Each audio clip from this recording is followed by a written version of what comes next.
Muy buenas tardes a quienes nos acompañan un viernes en la tarde. Realmente muchísimas gracias de parte del Centro de Ciencia del Clima y de la Resiliencia CR2, con quien el Centro de Desarrollo Urbano Sustentable está haciendo esta transmisión. Esperen un poquito porque si escucharon mal, es totalmente mi responsabilidad porque tenía el Facebook, además del Zoom. Así que nada, les pido disculpas y de nuevo les doy la bienvenida y les agradezco en nombre de los dos centros que estamos organizando este seminario llamado Ciudad, Sustentabilidad y Cambio Climático. Estamos en la tercera mesa de esta jornada. Esta mesa es transporte y movilidad, y voy a dejar con ustedes a quien va a moderar, que es Constanza Ulrichsen. Ella es investigadora postdoctoral del Núcleo Milenio de Movilidades y Territorios del MOVIT, así que muchísimas gracias por acompañarnos y por moderar. Ella les va a contar quién va a estar con nosotros esta tarde. Hola, Johanna, muchas gracias por el pase y por la invitación a conversar hoy día sobre estos temas. Hoy día me gustaría presentar a tres invitados en este panel de transporte y movilidad. En primer lugar, a Mauricio Oces, académico del Departamento de Ingeniería Mecánica de la Universidad Técnico Federica Santa María e investigador del Centro de Ciencia del Clima y Resiliencia, CR2.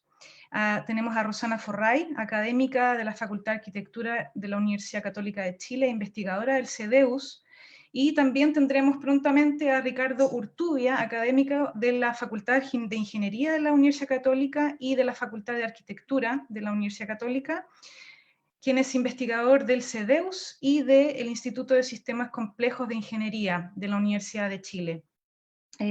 Bueno, hoy tendremos una discusión sobre transporte y movilidad en el marco de este seminario que tiene que ver con ciudad, sustentabilidad y cambio climático. Johanna me pidió que hiciera una breve introducción. Entonces, antes de comenzar las exposiciones de los invitados a este panel, que son tremendos invitados, quisiera comenzar destacando la importancia y la urgencia de estos temas, en particular respecto al transporte y la movilidad. Y más que dirigir la atención hacia las cifras y las estadísticas referidas al cambio climático, etcétera, en relación con el transporte y la movilidad, quisiera dejar ciertas preguntas dando vuelta, quizás en este panel, que nos agreguen elementos de reflexión y de discusión en torno a los ejes centrales del seminario, que son ciudad, sustentabilidad y cambio climático.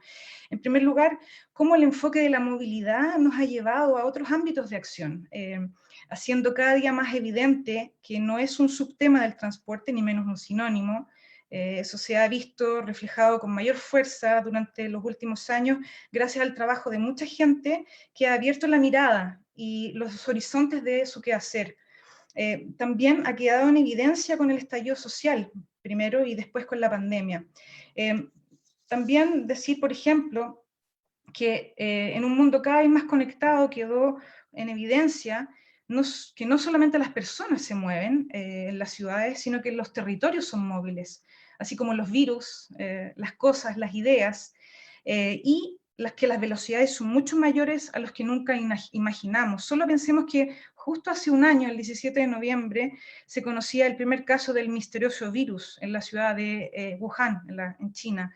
Ello implica un nuevo desafío, ya que estamos hablando de desafío, de repensar las distancias y las dimensiones espaciotemporales en nuestro quehacer. También, por ejemplo, se ha hecho evidente en el tema de movilidad, transporte, el vínculo entre transporte, movilidad, trabajo y habitar.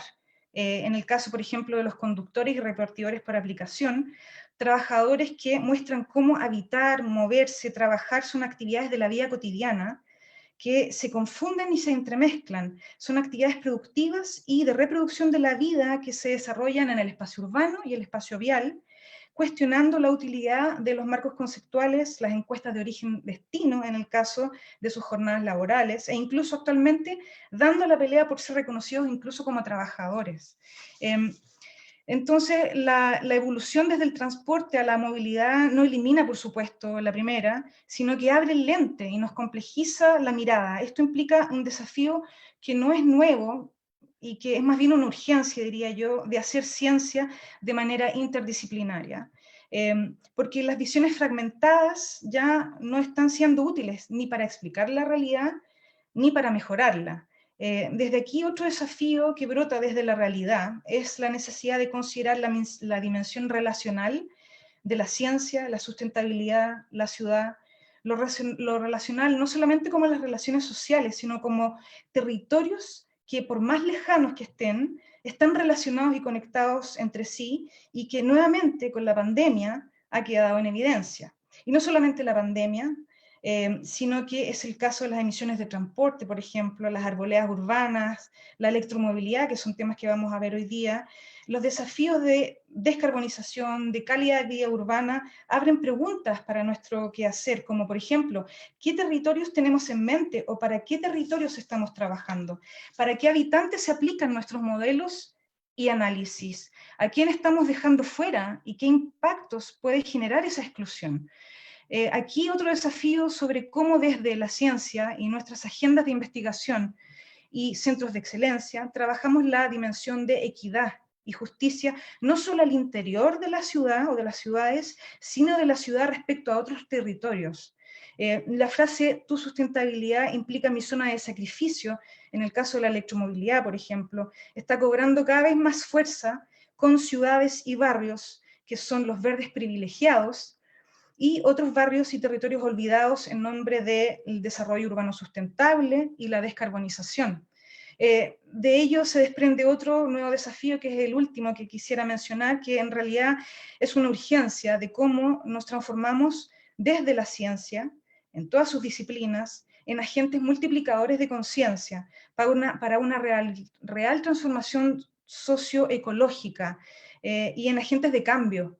Es decir, cómo nos abrimos a ámbitos de acción, colaborando más o colaborando con organismos públicos, organizaciones de la sociedad civil, gobiernos locales, etcétera, porque ya sabemos que el año 2030 es la fecha límite de la humanidad, se podría decir, para evitar una catástrofe global. Eso ha estado bastante en los medios últimamente. En ese sentido, el proceso constituyente es crucial en nuestro país. Así es que dejo todas estas preguntas y le doy paso a Mauricio para que nos presente su tema hoy día sobre emisiones por transporte presente y futuro. Mauricio, buenas tardes. Muy buenas tardes, Constanza, muchas gracias y también gracias por invitarme a este interesante evento que está hoy día. Me encanta incluso compartir con las personas que van a venir después que mi presentación, porque creo que estamos muy vinculados en lo que vamos a conversar. Así que tenemos una tarde ardua con poco tiempo y muchas materiales, así que voy a ir directamente a esta presentación entonces. Me corresponde a mí hablar sobre emisiones de transporte por transporte presente y futuro. ¿Ya? Los contenidos son 3 solamente, una introducción donde quiero hacer el contexto entre el transporte y las otras fuentes de emisión que hay en el país. Después quiero hablar también específicamente del sector transporte y finalmente hacer la conexión con movilidad, específicamente con micromovilidad para así tener una continuidad con las 2 presentaciones que me preceden, que vienen después que yo. Entonces, partamos entonces con una introducción al tema y cómo se vincula entonces el transporte con las otras fuentes emisoras que tenemos en el país. Quisiera aquí mencionar que esta primera parte de la presentación está basada en el informe a las Naciones, que también fue presentado durante la mañana por varios colegas nuestros, que tiene 7 capítulos, y yo me voy a concentrar en el capítulo 2, específicamente incluso en la sección 1 de ese capítulo 2, que es lo que les voy a mostrar ahora muy rápidamente. Y también, por supuesto, indicar que este trabajo no corresponde solamente a mi persona, sino que ustedes pueden ver los nombres de muchos autores, muchos colegas que estuvimos trabajando de distintas instituciones, todos pertenecientes al CR2, ¿ya? Y que pudimos entonces aunar todos estos conceptos en un solo documento que fue lanzado hace un par de meses como informe a las Naciones. Bueno, partamos entonces con los datos. Aquí ustedes ven un gráfico donde tengo varios contaminantes, NOx, material particulado, CO, CO2, SO2, y el porcentaje de responsabilidad que tienen las distintas fuentes. Los colores van a ser fuentes puntuales en azul, el transporte en ruta en ese color rojo, y la combustión de leña en verde. y los colores de abajo corresponden a quemas e incendios.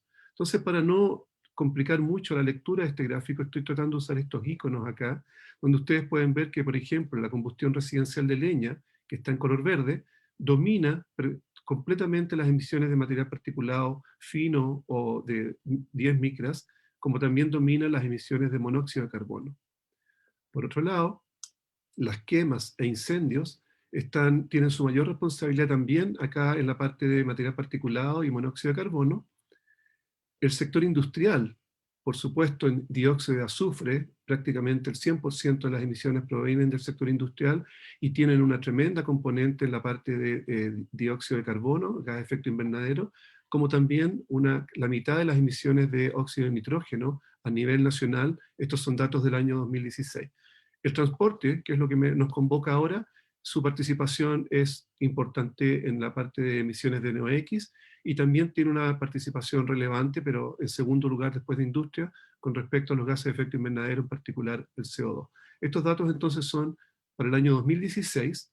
Veamos la misma imagen en estos gráficos que están acá, donde he agregado dos contaminantes más, NH3 y los compuestos orgánicos volátiles, pero en una serie de tiempo, del año 2015 al año 2017.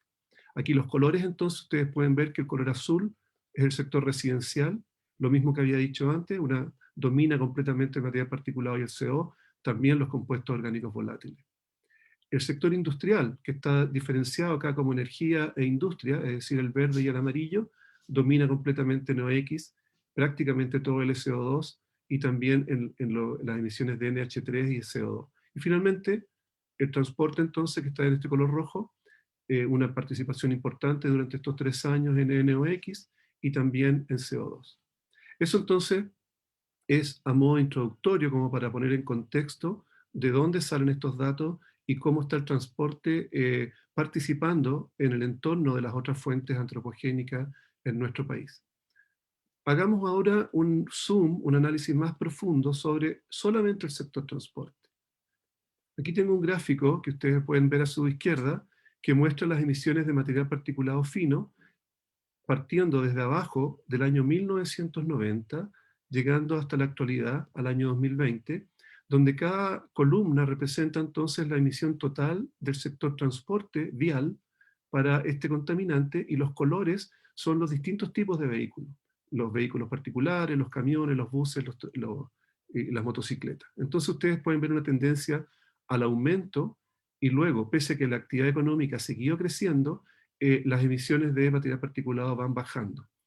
Esto lo tenemos analizado en bastante detalle a nivel de una distribución geográfica muy fina. Entonces podemos no solamente saber la evolución en el tiempo, año a año, sino que también la evolución espacial, incluso meternos dentro de una comuna en particular para los distintos contaminantes. Esta figura que ustedes tienen aquí es para material particulado 2,5, y este otro gráfico es exactamente el mismo formato, pero en este caso para NOx, que como ya les dije, es uno de los principales contaminantes que genera el sector transporte, y de nuevo, desde el año 1990 hasta el año 2050, para las distintas categorías: vehículo liviano particular, comercial, bus, camión, taxi y motocicleta. Si miráramos, por ejemplo, el año 2016, que está acá, podemos entonces comparar las emisiones del sector transporte en este contaminante que es NOx con el resto de las fuentes, leña e industria. Y aquí el color azul es el que representa entonces al transporte, donde ustedes pueden ver que hay algunas regiones, por ejemplo la región metropolitana, donde el NOx tiene una tremenda responsabilidad, ese NOx generado por los tubos de escape de los vehículos. Ahora, si nos vamos entonces, por ejemplo, a cualquier región, y bueno, como estamos ya acostumbrados a ser centralistas, uso como ejemplo la región metropolitana, tenemos incluso cómo esta distribución no solamente se encuentra dentro de la región, sino que al interior de esta ciudad, de nuestra ciudad, en una resolución espacial aquí de aproximadamente 1 kilómetro por 1 kilómetro, e incluso para un análisis que hicimos hace poco para analizar los efectos del COVID, tenemos una resolución mucho más fina de 100 metros por 100 metros. Esto es muy importante para las cosas que voy a mencionar más adelante, tener este nivel de detalle de información. Bueno, el informe de las Naciones nos muestra este gráfico, donde aquí tenemos las emisiones de material particulado en toneladas por año, para el sector transporte en este color azul claro. Entonces ustedes ven ahí cómo en la región metropolitana se repite lo mismo que había mostrado antes recién, y los otros colores son de energía y de industria. Entonces esto es como el material particulado tiene cierta preponderancia el sector transporte dentro de esto, pero en realidad está dominado aquí por la industria. Ahora, si yo quisiera poner en este mismo gráfico la leña, estas barritas, estos colores prácticamente desaparecerían.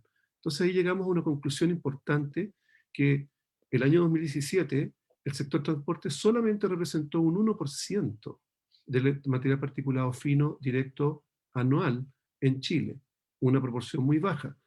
Pero cuando hacemos análisis ya más detallados a nivel geográfico, vemos que hay comunas, por ejemplo aquí Alto Hospicio, Vallenar y Pudahuel, donde el sector transporte tiene una responsabilidad de más del 80% de las emisiones de material particulado. Entonces, no es correcto, no es adecuado mirar las grandes cifras, porque hay sectores donde el sector transporte sigue siendo una tremenda fuente de contaminación y, por supuesto, debe ser eso abordado. Si analizamos la provincia de Santiago, dentro de las 45 comunas, 7 de ellas tienen al sector transporte con una responsabilidad de más del 50% de las emisiones anuales. O sea, un 1% a nivel nacional, pero todavía hay sectores donde el sector transporte llega más del 80 o más del 50% de su responsabilidad en este contaminante en particular. Si hablamos lo mismo para NOx, ese 1% que teníamos antes para MP2,5 es el 42% a nivel nacional la responsabilidad del sector transporte para este contaminante gaseoso que cada vez es más importante. Algunas de las conclusiones con las que llegamos al informe son que lo que domina el material particulado es, por supuesto, la leña, con un 94% de participación en el año 2017, entonces una tremenda casa ahí con su estufa adentro. ¿Y qué pasa con transporte e industria? Bueno, en la zona norte, por supuesto, donde hay menos consumo de leña, empiezan a preponderar el sector transporte e industria para material particulado. En Santiago hay una combinación de los tres factores, depende de la comuna donde ustedes se mueven, depende de la época del año, entonces podría modificarse esta relación de responsabilidad. En el caso del CO2, la leña ya no tiene este puesto importante, sino que dominan el sector energía, el sector transporte para las emisiones de efecto invernadero, y en las zonas urbanas el sector transporte domina completamente en términos de NOx, especialmente en algunas comunas muy importantes. Bueno, con eso termino de mostrar las conclusiones del informe, y ahora me empiezo a salir un poco hacia el futuro, que es la otra componente que me han pedido que comente hoy día, y para hablar de futuro tenemos que hablar de pasado. Este gráfico que está acá es bastante complicado, pero espero que lo puedan seguir ustedes. Voy a ver si puedo poner el puntero láser para seguir un poco mejor. Lo que tengo acá es una relación donde pusimos todas las curvas que voy a mostrar partiendo de 1, el año 1990. Ahora, la curva roja representa las emisiones de dióxido de carbono, es decir, la economía aumenta, las emisiones de CO2 aumentan.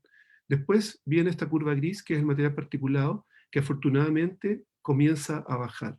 Lo mismo pasa con NOx, que hasta el 2020 han ido bajando, y luego CH4, metano, y monóxido de carbono y compuestos orgánicos volátiles, todos bajan. Es decir, gracias a todas las medidas que yo estoy poniendo acá, que no las voy a detallar, pero son nuevas normas de emisión, nuevos sistemas de transporte más optimizados desde el punto de vista de emisiones, sistemas de fiscalización, los convertidores catalíticos, etcétera, etcétera, y mejor combustible. Aquí abajo ustedes pueden ver el contenido de azufre, tanto en Chile, la curva azul, como en Santiago, la curva roja, que estamos ya en 10 partes por millón de azufre hoy día. Entonces hemos logrado bajar sustancialmente las emisiones, pese a que la economía y la movilidad siguen aumentando.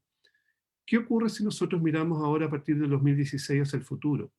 Bueno, en este gráfico voy a mostrar acá, tengo la misma historia, parto en 1 el año 2016, y quiero saber qué pasa si nosotros consideramos un crecimiento lineal de la actividad. Estos son vehículos, el número de vehículos multiplicado por los kilómetros que recorren. Si nosotros no cambiamos nuestros hábitos de movilidad, vamos a seguir creciendo, seguir creciendo.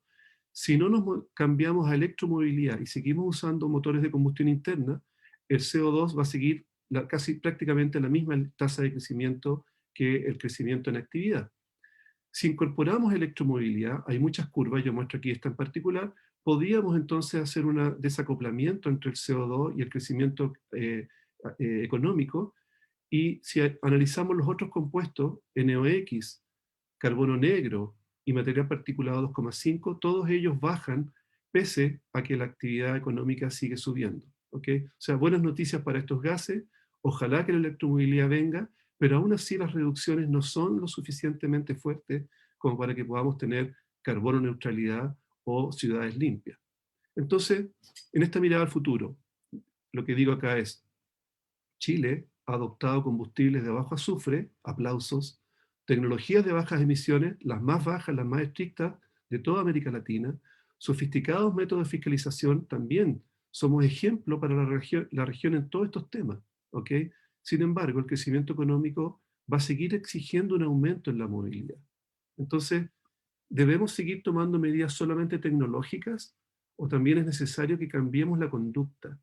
Y aquí me gustaría incluso que, ya que se logró cambiar el paradigma de transporte a movilidad, ojalá que el ministerio se llamase Ministerio de Movilidad y no Ministerio de Transporte, incluso a cambiarlo a accesibilidad, porque no necesitamos movernos para seguir manteniendo nuestra actividad económica y el tema del COVID lo ha manifestado. Entonces, bueno, ¿qué cosas también quedan pendientes en transporte al futuro? El sector de carga todavía está altamente no controlado, la maquinaria fuera de ruta, terribles emisiones casi iguales que las de todo el sector transporte vial, todas las emisiones del sector aéreo, el sector marítimo.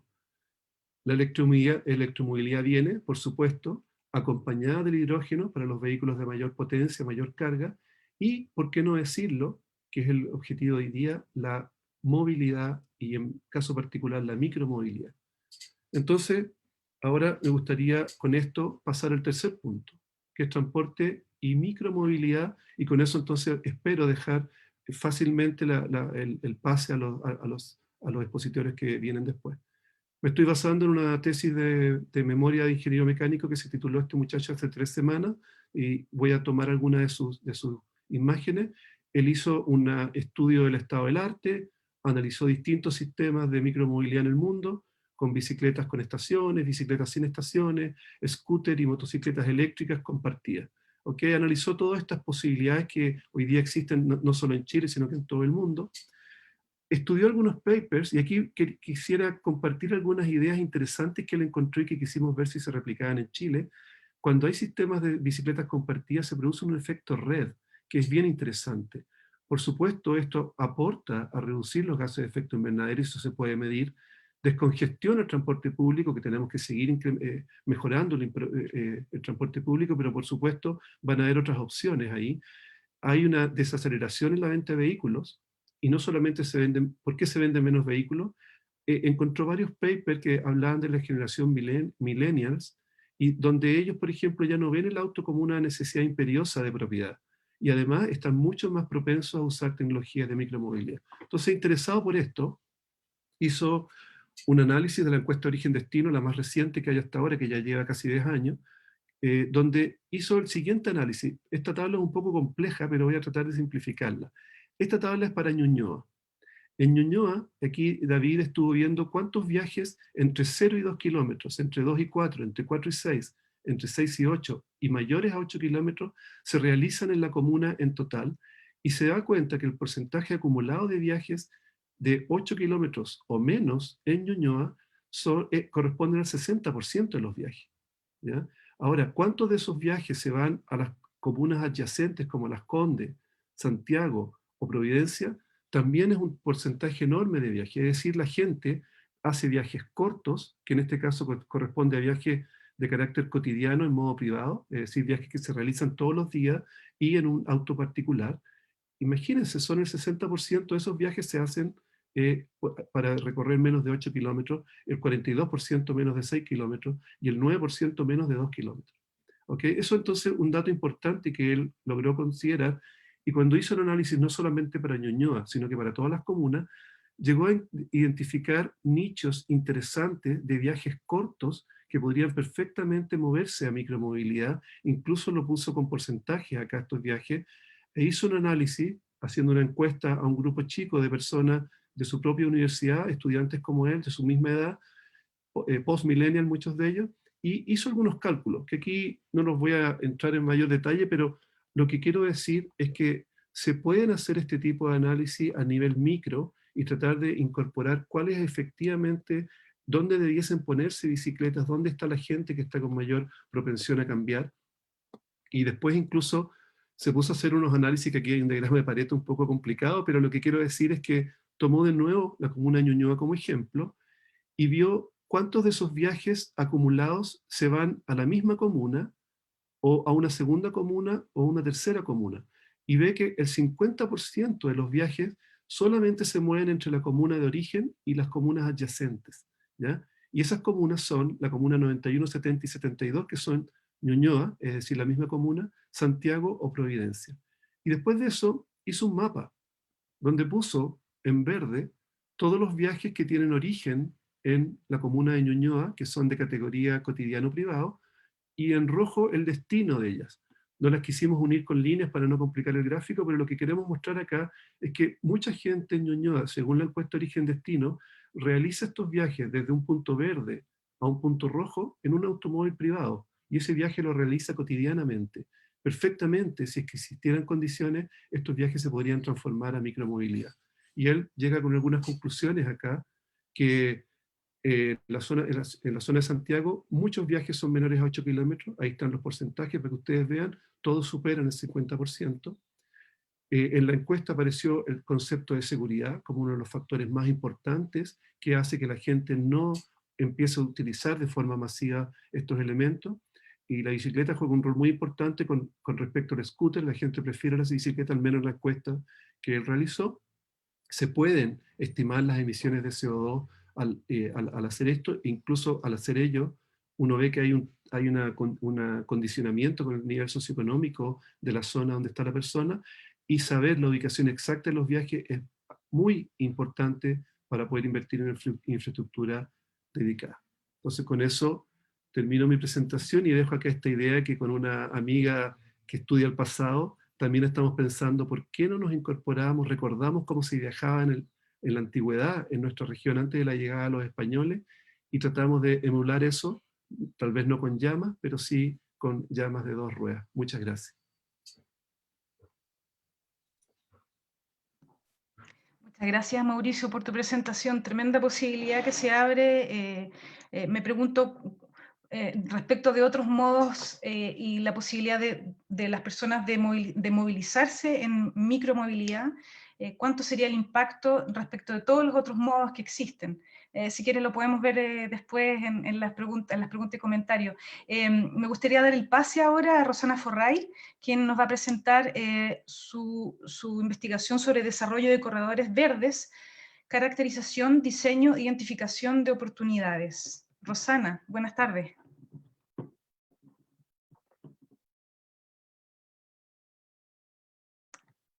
Ahora necesitamos tu micrófono abierto. Sí, sí. Gracias, muchas gracias. Primero, muchas gracias a los organizadores por la invitación. Yo no estoy presentando un trabajo exclusivamente mío, no sé por qué. No estoy presentando un trabajo solo mío, sino que es fruto de una conversación colectiva entre distintas personas que forman parte de CEDEUS, Carolina Rojas, Sonia Reyes, Francisco de la Barrera, Sergio Vera y su equipo de investigadores jóvenes, y bueno, yo misma. Y quisiera partir agradeciendo a Mauricio su presentación, porque le encuentro de todo interés, muy inspiradora además, aunque pareciera que son datos, ¿verdad? Pero muy, muy inspiradora en el sentido de respaldar lo que son las preocupaciones sobre la transformación de las calles. Y en este caso, la pregunta para nosotros era si los corredores verdes, cómo hacer infraestructuras verdes con las calles, con las estructuras de movilidad de la ciudad. Y bueno, tenemos la pregunta ¿es posible hacer de los corredores de transporte corredores verdes? y todavía tenemos que darle una pequeña vuelta a la pregunta antes de responderla. Entonces esta presentación va a ir focalizada más que nada a cómo las calles y las calles pensadas como corredor eventualmente pueden contribuir a la configuración de infraestructuras verdes, o sea, mallas reticuladas que articulan el paisaje de la ciudad y permiten generar biodiversidad, etcétera, una serie de otros servicios ecosistémicos. Entonces, la primera cosa es que los corredores verdes asociados al sistema de transporte han sido propuestos en distintos lugares como estrategias de adaptación y resiliencia, adaptación al cambio climático y resiliencia, pero no necesariamente son aptos para eso. Eso depende de las condiciones de diseño. Entonces ahora no solamente la existencia de las estructuras, de las largas estructuras que configuran los corredores de transporte público es importante, sino también su diseño y las proporciones en que están dispuestas los espacios de la movilidad. En Chile también en los instrumentos de planificación se ha intentado incorporar los corredores verdes y las infraestructuras verdes adentro de la planificación. El PRMC 100 es uno de esos instrumentos. También la Comisión Nacional de Desarrollo Urbano pone esa pregunta en distintos de sus puntos, pero el problema es que todavía son buenas intenciones o están nominalmente presentes en los instrumentos y no logramos hacer de eso una cultura, ni tampoco logramos pasar al diseño mismo de las estructuras urbanas que permitieran movilidades, que a través de la movilidad también pudiésemos asociarles las infraestructuras verdes. Son estructuras lineales de diverso ancho, donde predomina la vegetación y otros componentes, pero además son infraestructuras que vinculan grandes parches o grandes paños, ya sea verdes, parques, etcétera, cerros u otros, y también corredores azules, por eso se han llamado corredores verde-azules. En muchas ciudades solamente son verdes, en muchas otras son verde-azules. Y se les atribuye funciones de conectividad ecológica, son hábitats para anidar la biodiversidad, tienen servicios ecosistémicos como la regulación de la temperatura, como la captación de material particulado, etc. Y además son fuertemente, juegan un rol importantísimo en lo que es la recreación, la salud y también la vida social, la vida colectiva en la ciudad. Pero el problema es si es posible compatibilizarlo con corredores de transporte. Tengo un problema con la vaya. Y antes de contestar a la pregunta, ¿verdad? Algunos conceptos clave. La biodiversidad se refiere a todas las formas de vida, desde organismos unicelulares hasta ecosistémicos. Y la biodiversidad urbana, todas las plantas y animales, involucra a todas las plantas y animales presentes en las ciudades.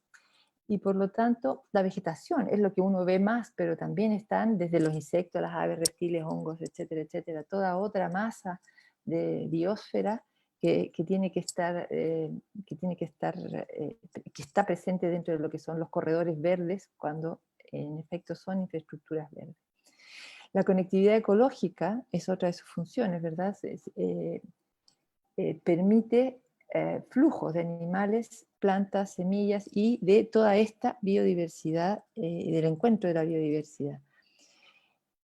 Ahora, cuando se transforman en corredores de transporte, los que efectivamente funcionan bien son corredores de biodiversidad y se acoplan bien con las movilidades más dulces, por decirlo así, las movilidades activas, las micromovilidades, que es justamente lo que decía Mauricio recién, es decir, la movilidad en bicicleta, la movilidad peatonal, se aviene muy bien con las infraestructuras verdes. Entonces deberíamos, por lo mismo, empezar a imaginar estructuras que fueran más allá de las calles, que atravesara corazones de manzana, que vinculara parques y avenidas, etcétera, etcétera, que permitiera generar nuevas infraestructuras de transporte. Pero el transporte motorizado en los corredores genera contaminación, ruido y perturbaciones que disminuyen, por un lado, el deseo de caminar y andar en bicicleta, pero por el otro lado, perturban la presencia de fauna y el desarrollo de plantas. Por lo tanto, los ciclovías y los senderos solamente de movilidad, micromovilidad, son las que tienen una buena relación con los corredores verdes.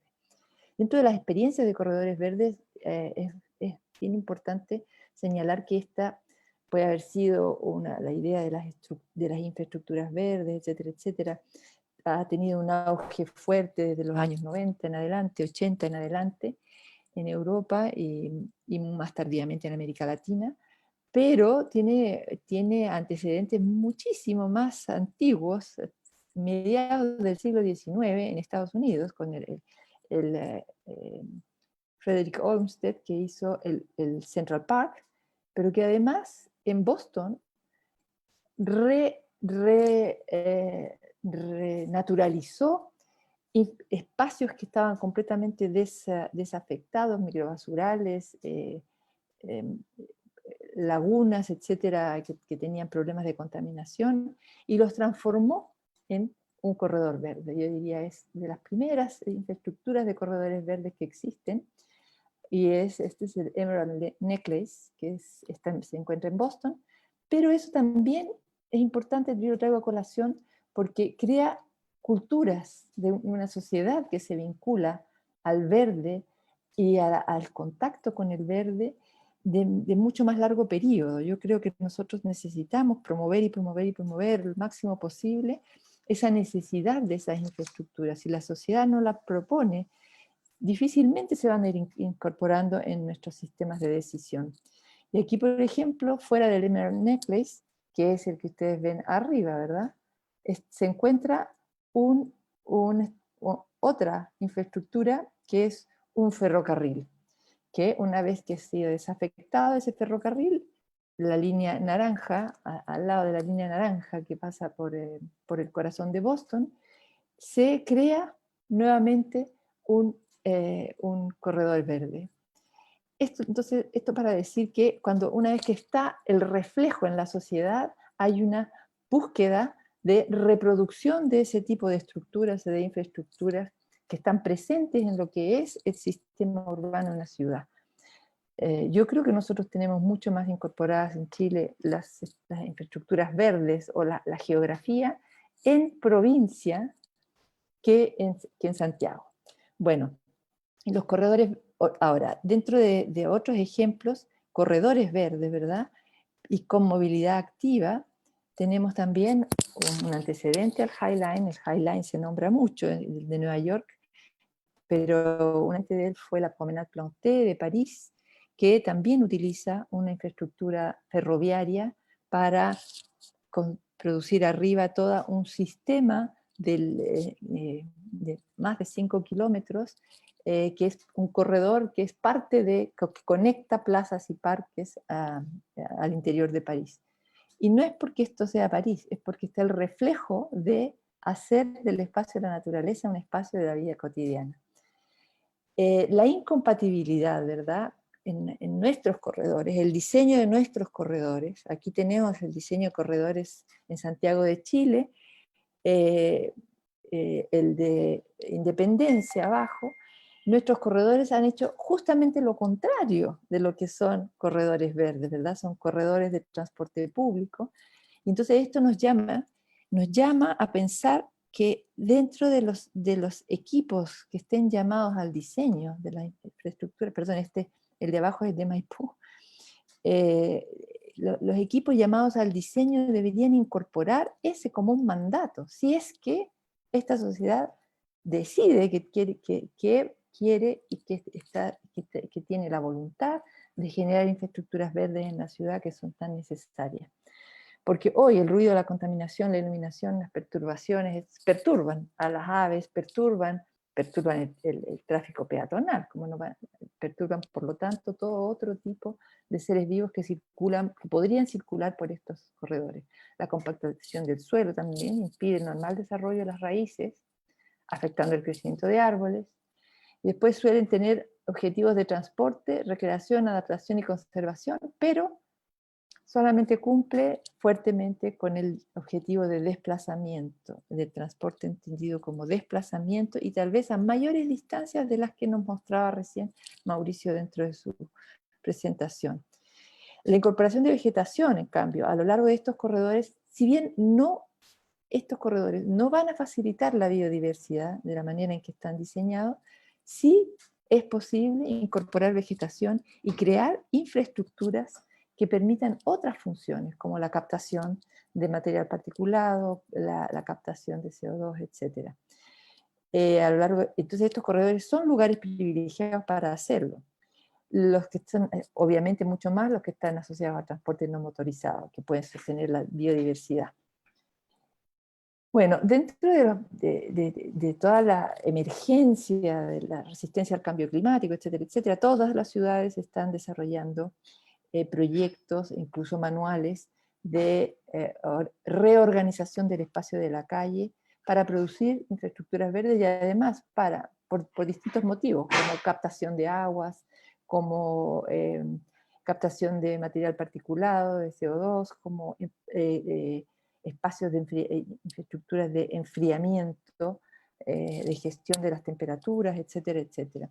Y hay ejemplos muy buenos, por cierto. Este es Barcelona, ¿verdad? La diagonal de Barcelona, que incorpora dentro hubo un debate enorme sobre si habría o no habría tranvía, o bien metro o bien tranvía, y finalmente se decidió que iba el tranvía y que el tranvía iba sobre un tapiz verde.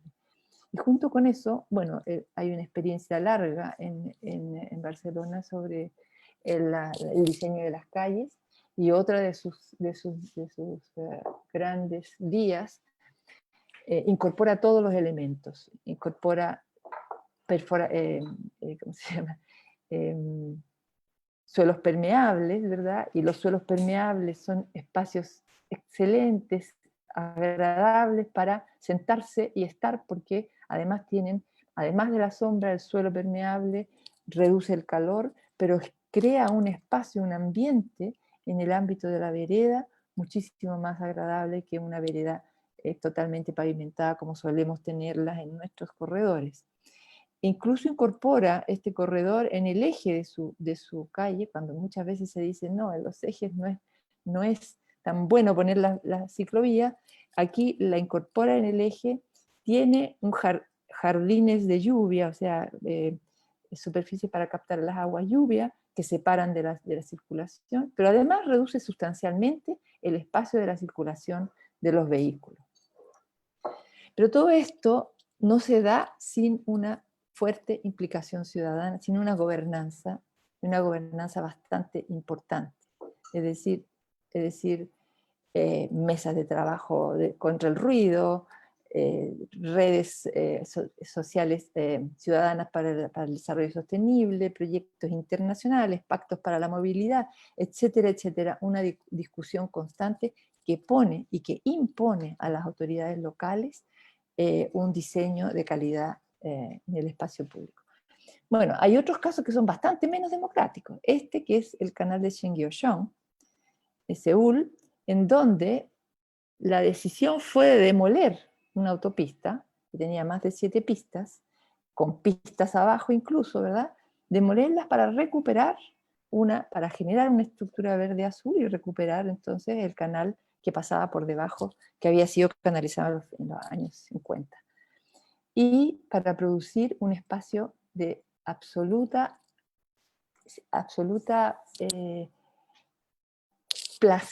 placer y encuentro social para las festividades, es un espacio cultural muy importante donde se desarrollan fiestas tradicionales, etc.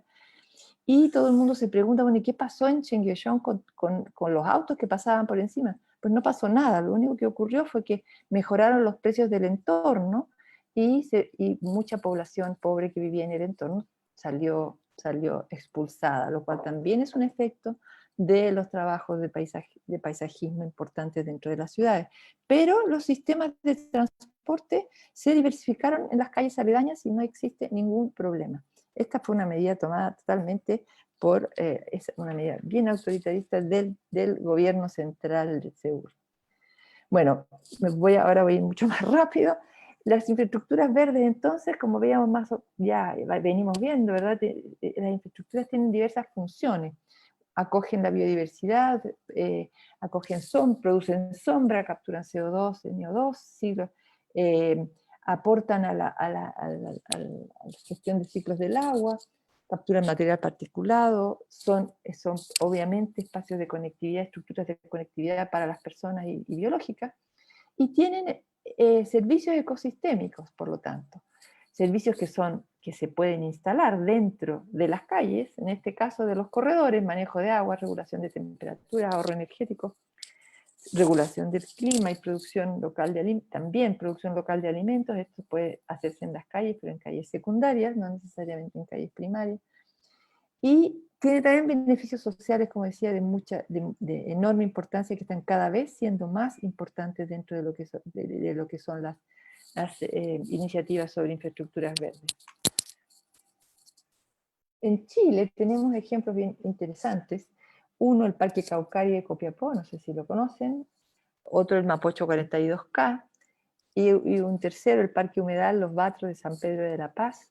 Es decir, tenemos paisajistas de primera calidad. Tenemos experiencias que han sido tremendamente exitosas y por lo tanto es posible. Esto es posible.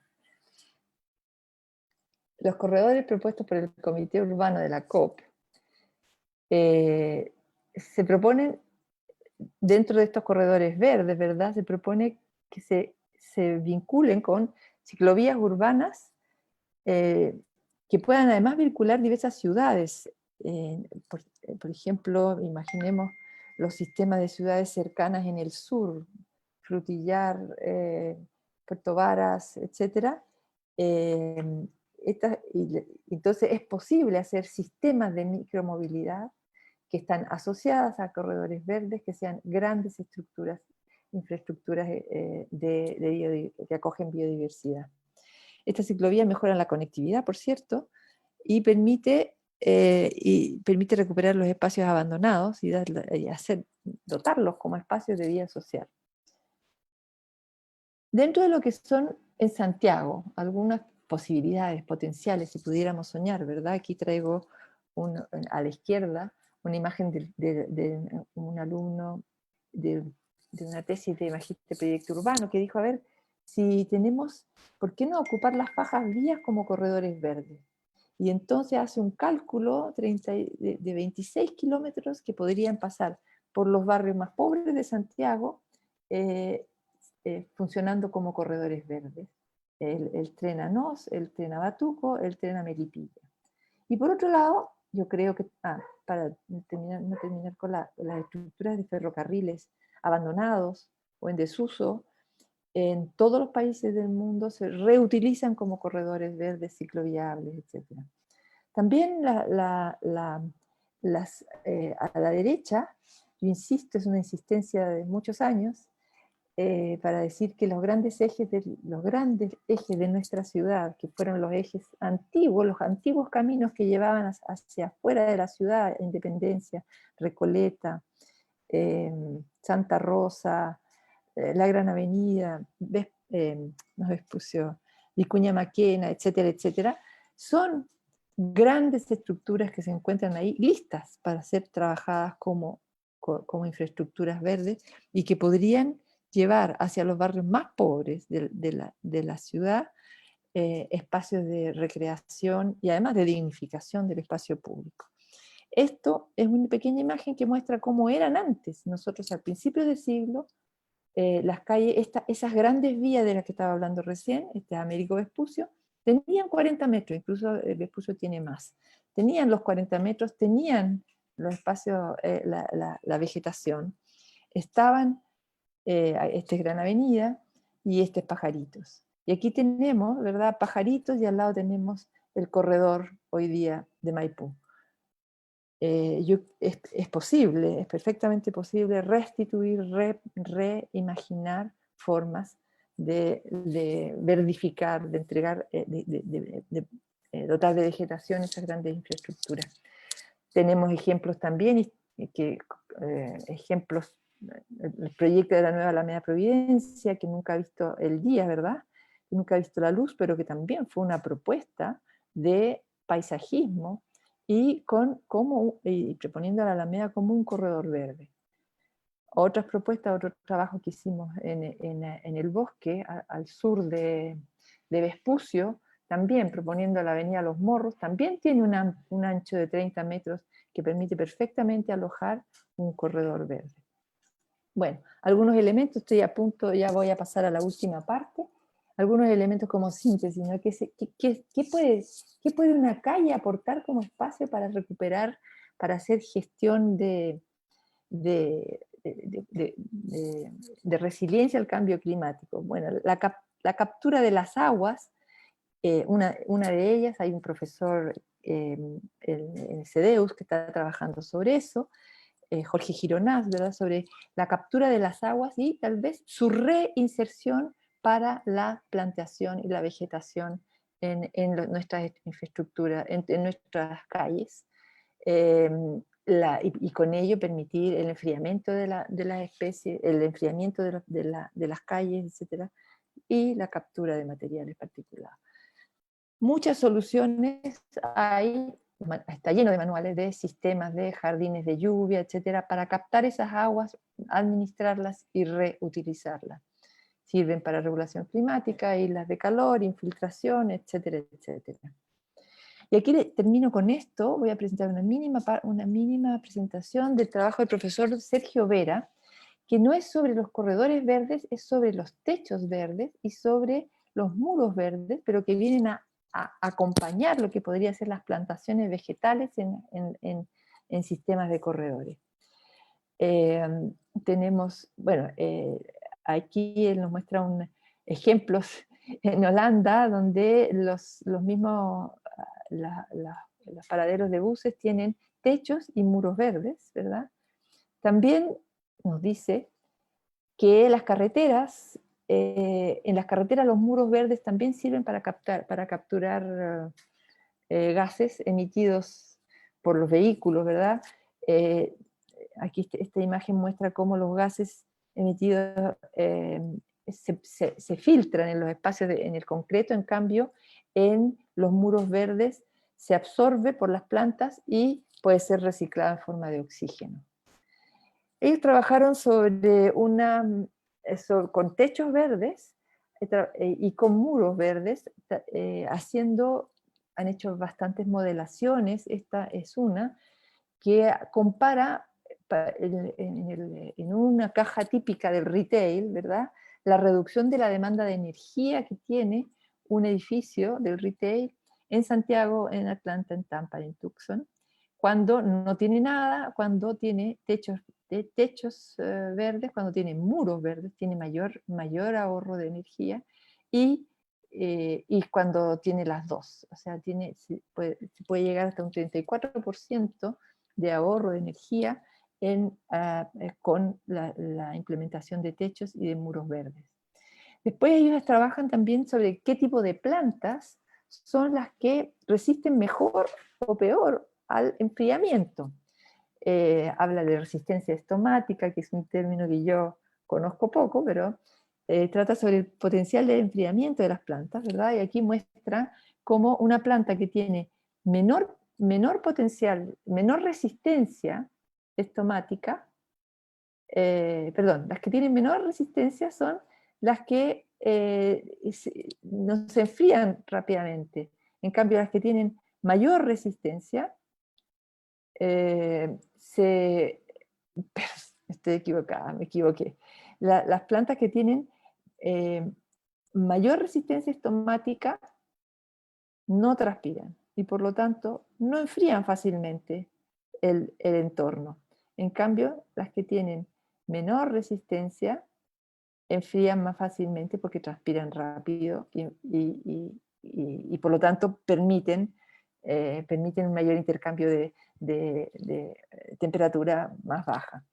Y con eso, entonces, por un lado han estudiado, aquí vemos a la derecha, han estudiado los tipos de plantas, si con monocultivo o con policultivo, cómo opera mejor la captación de material particulado en este caso, este es el tercer elemento de su investigación, con qué tipos de plantas cada vez se comportan mejor a la captura de material particulado, y por otro lado han hecho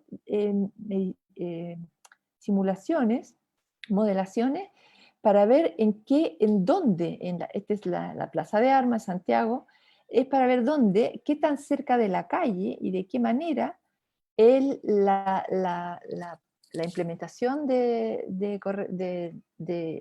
material vegetal es más eficiente, y han llegado a determinar que son más eficientes, que es más eficiente, ¿verdad?, la proximidad de techos y muros al tráfico y a la cobertura, son parámetros cruciales para mejorar la calidad del aire a nivel peatonal. Estos factores deben ser considerados en el diseño de un corredor, es decir, el material vegetal tiene que estar lo más cerca posible del frente de la calle. Y el segundo, el uso combinado de techos y muros puede remover hasta 7,3% de material particulado comparado con un testeo de base que lo tienen en una estación de monitoreo en la Avenida Independencia. Bueno, aquí cierro. Promover la movilidad activa asociada a servicios públicos es un imperativo en nuestras ciudades.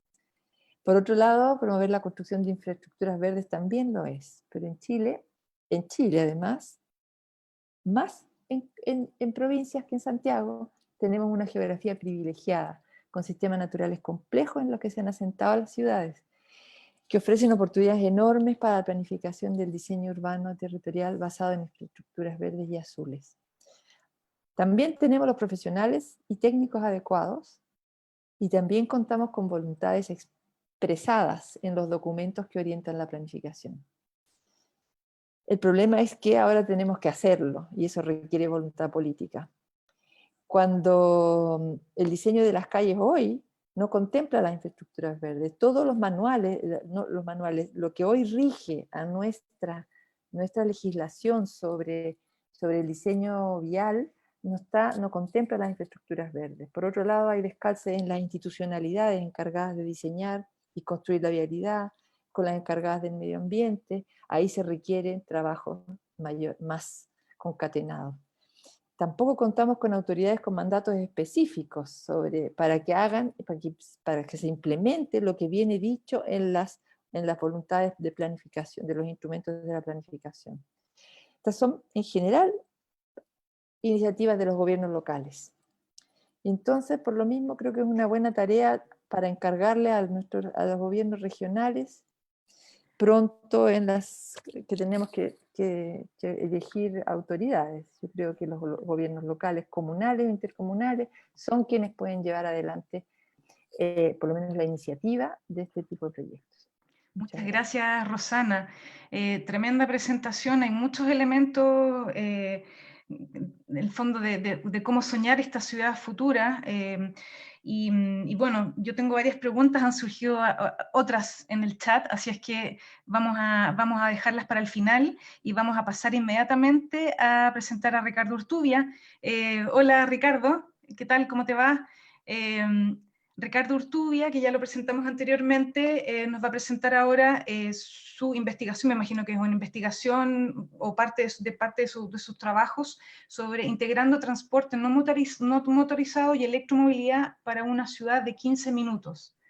Ricardo, te dejo la pantalla. Hola, muchas gracias por la invitación a presentar. ¿Me escuchan bien?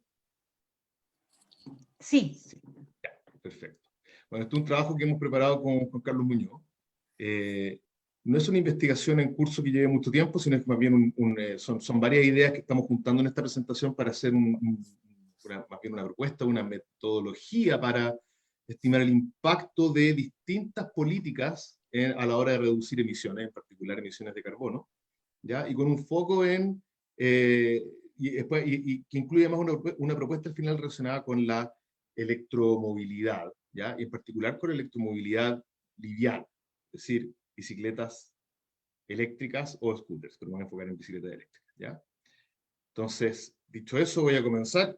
Y quiero recordar, en el fondo, cuál es como la pregunta que hay detrás, o la motivación de este seminario. Es cómo reducir las emisiones de gases de efecto invernadero en los sistemas de transporte urbano en Chile, ¿no es cierto? O por lo menos de esta sección del seminario. Y bueno, ¿qué podemos hacer? Mauricio presentó muchas cosas y yo voy a decir al tiro que hay mucho en común entre la presentación de Mauricio y esta, así que voy a pasar rápido por ahí para no quedarme pegado por las puras. Pero les cuento, les quiero mostrar esta imagen. Esta es una imagen que muestra la relación entre el consumo de energía relacionado con transporte en el eje Y, ¿ya? Y la densidad habitacional de las ciudades en el eje X, ¿ya? Entonces vemos que, no sé si se ve, que ciudades, hay una relación inversa entre densidad y consumo de energía por transporte, lo que es bastante esperable. Ciudades menos densas, es decir, más extendidas, ¿ya? Tienen necesariamente viajes que son en promedio más largos, ¿ya? Y por lo tanto consumen más transporte. En cambio, ciudades más compactas, Hong Kong es un caso emblemático, ¿ya? Hong Kong es probablemente la única ciudad del mundo que tiene un sistema de transporte que se autofinancia perfectamente y es de alto estándar y se autofinancia sin necesidad de subsidios del Estado, ¿ya? Porque es muy denso y por lo tanto el transporte público es muy atractivo. Y tenemos entre medio a el resto del mundo y vemos algo interesante, que hay ciertos patrones. O sea, vemos que las ciudades norteamericanas están por aquí, ¿ya? Incluso ciudades, uno piensa en Nueva York y piensa en alta densidad al tiro, pero la alta densidad está principalmente en Manhattan, y Nueva York es mucho más que Manhattan, ¿ya? Entonces vemos que hay un patrón norteamericano, ¿no es cierto?, un patrón europeo y latinoamericano, que está como más o menos por aquí junto, y un patrón asiático, ¿ya? Y vemos que hay cosas que son más bien idiosincráticas sobre cómo se construye la ciudad, ¿ya? Y cómo nos movemos en la ciudad, y por supuesto, eso tiene una relación o un correlato con la energía que se consume, y en consecuencia también con las emisiones que hay, ¿ya? La razón por la cual, además del largo de los viajes, el otro tema está en que en las ciudades más extendidas, la partición modal del auto tiende a ser mayor. Vemos que las ciudades más compactas, ¿ya? En este caso, por ejemplo, ciudades como Bombay, Bogotá, Delhi, Shanghái, tienen una partición modal del auto menor, ¿ya? En cambio, las ciudades más extendidas, ¿ya?, con menor densidad, tienden a tener una partición modal del auto mayor, en consecuencia, menor partición modal de los otros modos, transporte público, caminata, bicicleta, etc. Y vemos además que si miramos la partición modal del automóvil en relación con el ingreso, vemos que no es solamente, porque uno diría, estas ciudades de acá a la derecha son más ricas, y estas de acá son más pobres, por lo tanto un tema de ingreso. Y no es necesariamente tan así. Vemos que hay ciudades que tienen una partición modal del auto alta, siendo ciudades ricas, como es el caso de algunas ciudades norteamericanas, y vemos ciudades que tienen una partición modal del auto más bien baja, ¿ya? Siendo ciudades ricas igual, como es el caso de ciudades japonesas, Tokio, y algunas ciudades europeas. ¿Qué quiero decir con esto? La forma de la ciudad, y Mauricio lo mencionó también al principio, la forma de la ciudad es muy importante a la hora de explicar la partición modal de las ciudades, el largo de los viajes, por supuesto, y las emisiones y la energía consumida por transporte. Entonces, ¿de qué factores dependen las emisiones? Y esta es una propuesta muy preliminaar que estamos trabajando con Juan Carlos, de cómo hacer simple algo que es muy complejo, ¿ya? Que es tratar de estimar las emisiones del sistema de transporte nacional. Entonces, ¿de qué dependen? Identificamos algunos factores, ¿ya?, que queremos mostrar, que queremos combinar de manera muy sencilla para obtener esta estimación de gases de efecto invernadero por ciudad. Entonces, ¿de qué dependen? Dependen del número de habitantes, ¿ya?, de la ciudad. Una ciudad más grande va a tener más habitantes y en consecuencia más viajes. Depende del número de viajes que en promedio hace cada uno de los habitantes de la ciudad, ¿ya?, este B. Depende del largo promedio de los viajes. Depende de la energía necesaria por pasajero kilómetro, ¿ya? Es decir, depende de las tecnologías involucradas en la realización de esos viajes, ¿ya? Y depende de cómo se produce la energía que permite el movimiento de los vehículos que en el fondo que realizan los viajes, ¿ya? Y esto se multiplican cada uno de estos factores y tenemos una estimación de gases de efecto invernadero por ciudad, ¿ya? O puede ser, por ejemplo, CO2. De hecho, yo en esta presentación me concentro en CO2 y en ningún otro, ¿ya? Por supuesto, uno podría hacer esto para otros gases. Y ahora, ¿qué pasa con esto? Uno dice, oye, la electromovilidad, si nos enfocamos solamente en la electromovilidad como un cambio tecnológico, ¿ya?, que es como habitualmente se suele presentar ¿ya? Y yo me alegro mucho, vuelvo a mencionar lo que presentó Mauricio, porque Mauricio no lo presentó solamente así, que es lo que uno ve habitualmente cuando sale electromovilidad, que es como, oye, vamos a cambiar los autos a combustión interna por autos eléctricos. Y como que, listo, se acabó el problema. ¿Ah? Y resulta que eso solamente afecta a uno de los factores, que es cómo cuántas emisiones hay por la energía necesaria para mover el vehículo. ¿Ya? Ahora, ojo, que mover un auto, aunque sea eléctrico, el auto eléctrico es tanto o más pesado que un auto a combustión, ¿ya? Entonces la cantidad de energía a mover igual es alta. Si nuestra matriz energética no es limpia, de nada nos sirve que el auto sea eléctrico, simplemente estamos emitiendo en otro lado. Hay impactos positivos, por supuesto, porque en vez de estar emitiendo gases como el PM2,5, el NOx en la cara de las personas, lo estamos emitiendo tal vez en otro lado. Pero el CO2, que afecta, que tiene que ver más con el cambio climático, se emite igual, y el problema del cambio climático por gases de efecto invernadero se sigue acentuando. Entonces, ojo, la electromovilidad es clave, pero es solo uno de los factores. ¿Ya? No vamos a lograr sustentabilidad en nuestra movilidad solamente mediante la introducción de electromovilidad. ¿Ya? ¿Qué pasa con los otros factores? ¿Ya? Hay algunos que no son que son más bien exógenos o son difíciles de cambiar, pero hay algunos que son interesantes y quiero detenerme un segundo en ellos, porque no son independientes. Por ejemplo, el largo de los viajes, ¿ya? Depende del tamaño de la ciudad. Una ciudad con más población va a ser, si es que manteniendo la densidad constante, va a ser más grande, en términos de extensión, que una ciudad con menor población, ¿ya? Si es que la densidad se mantiene constante. Entonces, el largo de los viajes depende del tamaño de la ciudad, pero también depende de su densidad, ¿cierto? O sea, nosotros podríamos aumentar la población de una ciudad y solamente aumentar su densidad, y al mismo tiempo aumentar su densidad, y no hacer que el largo de los viajes promedio crezca, sino que se mantenga constante. ¿Ya? Y otra cosa importante es la distribución espacial de las actividades. ¿Qué tan concentradas están las actividades?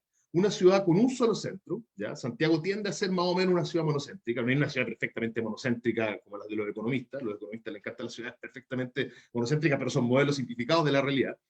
Entonces, hay ciudades que tienden a ser monocéntricas, aunque no son perfectamente monocéntricas como Santiago, ¿ya? Que hace que lo que fuerza que hayan viajes muy largos, por ejemplo, los viajes que observamos entre Maipú y Las Condes, ¿ya? O Puente Alto y Las Condes, o Providencia, donde está más o menos el centro de gravedad del centro, valga la redundancia, por hoy, ¿ya? Entonces, ¿qué pasa? Que el largo, al final, de los viajes depende de la población, depende de la densidad y depende de qué tan monocéntrica o policéntrica sea la ciudad, de la concentración de las actividades. ¿Ya? Y vemos que a medida que aumenta la población, manteniendo todo el resto de las cosas constantes, aumenta el largo de los viajes. A medida que aumenta la densidad, manteniendo todas las otras cosas constantes, disminuye el largo de los viajes. Y a medida que aumenta la concentración, ¿ya? Si tenemos solamente un centro donde están todas las actividades en un solo centro y todos tienen que viajar a ese centro, también aumenta el largo promedio. ¿Ya? Entonces, esta ya es una relación interesante porque ya tenemos una relación entre un elemento y el otro. O sea, L depende de P. Y esto es algo que quería mencionar, que la extensión de la ciudad al final va a ser proporcional a su población y a su densidad, ¿no? Eso es bastante evidente. Una ciudad crece con la población, pero también se puede achicar con la densidad, ¿no? Entonces esos dos factores determinan qué tan extensa es una ciudad. Muy en el agregado. Por supuesto, las ciudades son más complejas que eso, pero si miramos la ciudad como agregadamente, esta relación se cumple. ¿Ya? Otro factor importante es la energía consumida por kilómetro recorrido. ¿Ya? Que depende, que esté E en la ecuación, que depende del modo de transporte, ¿ya? Que es un factor que introduzco ahora, que es M. ¿Ya? Y el modo de transporte depende del largo de los viajes. Una ciudad como Houston, por ejemplo, donde los viajes son súper largos, quiero ver el chat porque me dice aquí que el chat, alguien me está hablando del chat y no puedo ver el chat. Bueno, no sé. Una ciudad como Houston, por ejemplo, que tiene viajes muy largos, por mucho que quiera cambiar su movilidad a caminata, por ejemplo, fortalecer la caminata o fortalecer el uso de la bicicleta, le va a costar mucho, porque tiene viajes muy largos, y los viajes muy largos son difíciles de hacerse en bicicleta o caminando. ¿Ya? Entonces, el modo depende de lo largo de los viajes. Entonces, E depende de L. ¿Ya? Entonces, vemos que hay otra no linealidad, otra endogeneidad en este proceso. Y esto es lo que les decía recién, ¿ya? A mayor distancia, ¿ya? Mayor la energía, no solo porque los viajes sean más largos, sino porque los modos que tienden a ser más fáciles o que son más atractivos de utilizar cuando los viajes son más largos, tienden a ser modos motorizados. Y no solo motorizados, sino que modos motorizados y privados. ¿Ya? Si tengo una ciudad que es de muy baja densidad, Es mucho más probable que sea más cómodo moverse en auto en esa ciudad, si es muy, digamos, muy baja densidad, muy extendida, que moverme en transporte público. De hecho, en una ciudad muy extendida es muy difícil proveer de buen transporte público, ¿ya? Es muy costoso, ¿ya? Y el transporte público va a tener baja frecuencia, no va a ser eterno. Entonces, esto es clave, ¿ya? Entonces, ¿por qué muestro esto? Es para mostrar la complejidad de los factores involucrados en reducir las emisiones, ¿ya? Que al final la ecuación se ve un poco así. Probablemente hay otras complejidades que estoy ignorando, que hay cosas como el nivel de ingreso, o el Producto Interno Bruto per cápita de la ciudad. Hay otros factores que estamos ignorando para poder hacer un análisis un poquito más sencillo. Ahora, ¿cuál es la principal conclusión preliminar? Que tenemos que el largo de los viajes resulta ser un factor clave, ¿ya? Porque permiten menor consumo de energía independiente del modo. Viajes más cortos siempre van a consumir menos energía, manteniendo todo aunque la gente se siga moviendo del mismo modo, si los viajes son más cortos, van a consumir menos energía. Pero al mismo tiempo, viajes más cortos aumentan o facilitan o hacen factible un cambio a modos de transporte con menor huella de carbono, y quiero decir, no solo de carbono, y para eso quiero mostrarles esta imagen, que es de un instituto australiano, que nos muestra en el fondo cuáles son las emisiones de CO2 para distintos vehículos. Un auto actual con una red, con una matriz energética no limpia, ¿ya? Genera 243 gramos de CO2 por persona kilómetro de viaje, ¿ya? En cambio, un auto eléctrico, que está aquí, perdí mi puntero, un auto eléctrico que está aquí, tiene 0 emisiones de CO2, pero tiene una huella que sigue existiendo, que es la huella del uso del suelo. Un auto sigue requiriendo un montón de calle para moverse, un auto sigue generando congestión, y un auto sigue requiriendo un montón de construcción de espacio que se destina a estacionamiento, en los orígenes, los destinos, ¿ya? No es la bala de plata el auto eléctrico, ¿ya? Y quiero destacar aquí que, bueno, la caminata y la bicicleta no tienen emisiones asociadas a su uso, ¿ya? Y el auto eléctrico tampoco, pero en el auto eléctrico hay procesos, ¿ya? De mucho mayor... el proceso de fabricación involucra también emisiones, que son mucho más grandes que las de los zapatos que usamos para caminar o que de la bicicleta, ¿ya? O incluso que de una bicicleta eléctrica, porque una bicicleta eléctrica, a pesar de tener un adherito, va a ser mucho más chica, tiene menor peso, ¿ya? Es menos material. Entonces, quiero destacar eso, y también que el transporte público tiene una huella en términos de uso de suelo muy pequeña, ¿ya? Y al mismo tiempo tienen, por mover a mucha gente por vehículo, tienen baja huella de gases. Entonces, ¿qué hay que hacer? Hay que fomentar la descentralización, ¿ya? Por ejemplo, si tenemos dos ciudades más chicas en principio van a emitir menos que una ciudad con la misma población de esas dos ciudades sumadas, ¿ya? Necesitamos ciudades más compactas y policéntricas, ¿ya? Y la población, la densidad, todo esto son los factores que tenemos que cambiar para lograr eso. Son difíciles de cambiar, pero hacia allá tenemos que ir en el mediano o largo plazo. Pero mientras tanto, ¿qué podemos hacer? Y quiero mostrarles rápidamente una aplicación de esta ecuación, espero que no esté muy pasado en el tiempo. Santiago tiene una población, P, de 7 millones, de viajes diarios per cápita de 2.6 viajes por persona, un largo promedio de 4.8 kilómetros de los viajes, ¿ya? Pero que se distribuyen de esta forma entre los distintos modos. Un viaje en auto en promedio es de 6,5 kilómetros, mientras que un viaje en bicicleta en promedio es de 3,8, ¿ya? Y un viaje caminando de 0,5. Un viaje en bus metro, combinación de bus metro, son los viajes más largos, lo que es esperar. Y esta es la partición modal. Vemos que el modo de transporte que más se utiliza en Santiago, felizmente, es la caminata, pero después viene el auto, seguido del transporte. E y G lo simplifico con las emisiones de esta diapo de acá, y haciendo eso puedo hacer el ejercicio de calcular cuál es la situación base. La situación base me da que son 10.400 toneladas de CO2 diarias. Según datos, yo no soy experto en estas cifras de emisiones diarias por ciudad, pero según cálculos que vi, esto es del orden del 15-20% de las emisiones totales de una ciudad como Santiago al día, por lo tanto pareciera estar bien y en línea con lo que estaba mostrando Mauricio al principio, ¿ya?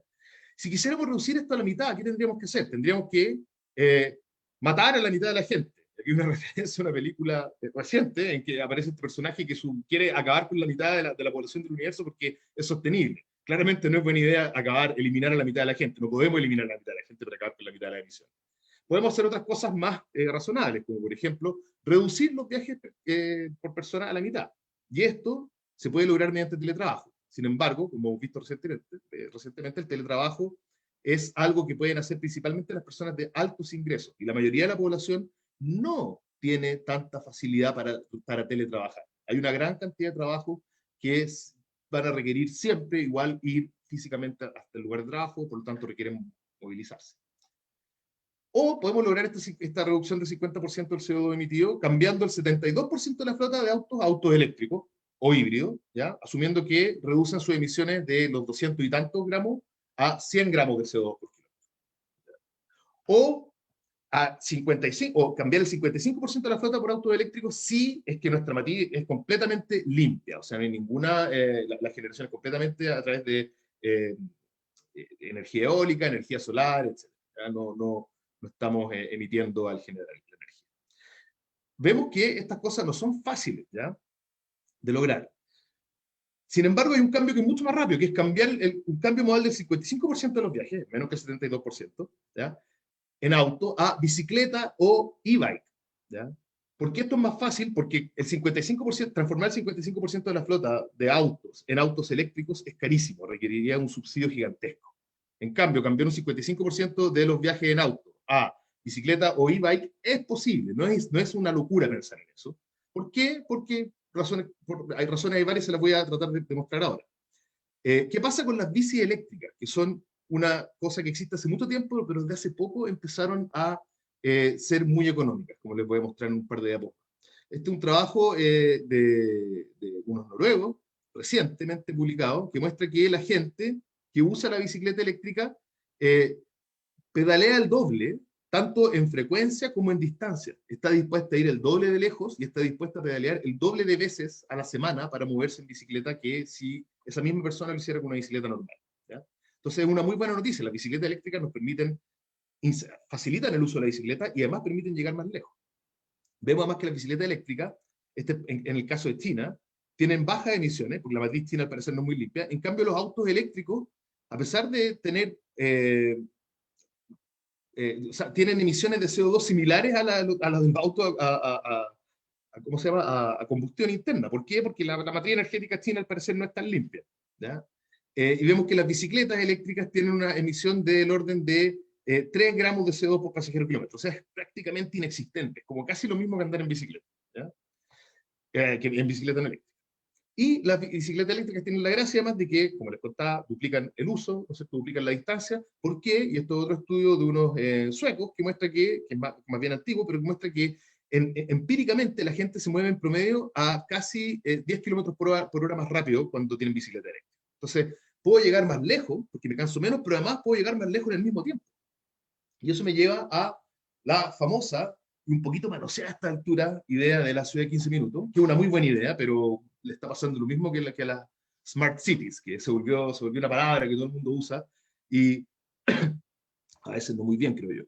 La ciudad de los 15 minutos es una idea que propuso la alcaldesa de París y con su equipo de urbanistas, en que la idea es que desde la casa de uno tenga todo a 15 minutos. Lo puedo ir a comprar, puedo ir a trabajar, puedo ir al colegio, puedo ir a entretenerme, puedo ir al doctor, todo a 15 minutos. Esto requiere que la ciudad tenga cierta estructura, ¿ya?, que me permita moverme 15 minutos, pero lo que yo les quiero mostrar es que cambiar la estructura de la ciudad es lento, pero la tecnología nos puede permitir lograr una ciudad de 15 minutos sin tanto costo y más bien rápido. Entonces, estas son preguntas obvias, en el fondo. ¿Cuál es el impacto de esta ciudad de 15 minutos? Yo creo que lo responde con la ecuación, se puede responder con la ecuación anterior, ¿ya? Pero la pregunta más importante es ¿qué tan posible es transformar a Santiago en una ciudad de 15 minutos? ¿Ya? La ciudad de 15 minutos significa que caminando tengo que tener todo a menos de 1 kilómetro. Pedaleando, todo a 3,5 kilómetros. Esto tomando las distancias del paper sueco, las velocidades del paper sueco. Y en bicicleta eléctrica, todo a menos de 6 kilómetros. ¿Ya? Podemos hablar de una ciudad de 30 minutos, si no queremos ser tan exigentes. 30 minutos sigue siendo una distancia razonable, ¿ya? Y eso es caminando 2 kilómetros, pedaleando 7 kilómetros, o pedaleando en una bicicleta eléctrica, 12 kilómetros.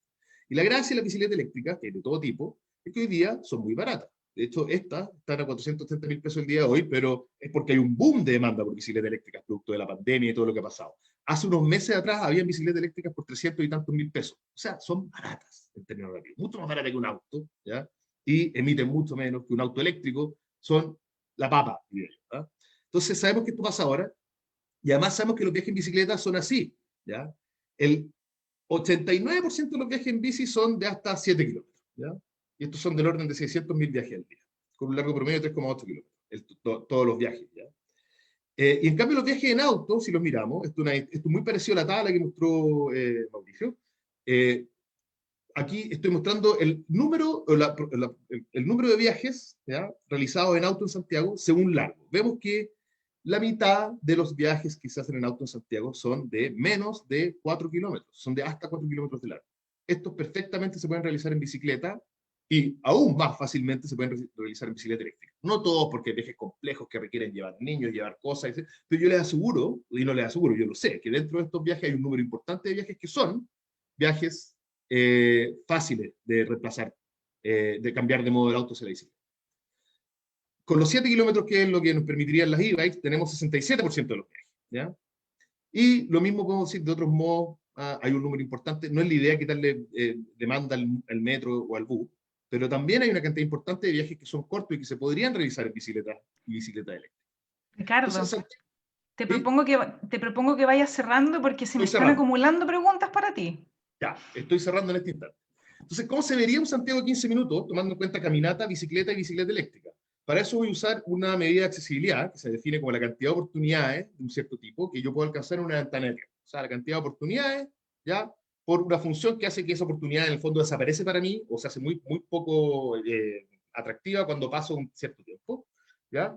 Y si yo calculo la accesibilidad a educación, solamente para educación voy a mostrar, caminando en 15 minutos, la accesibilidad se ve más o menos así, ¿ya? Entonces vemos que hay alta accesibilidad a educación en el centro, en Providencia y en torno a algunos ejes. Si yo hago lo mismo para la bicicleta, ¿ya?, la accesibilidad se ve más o menos así, un poco mejor, ¿ya?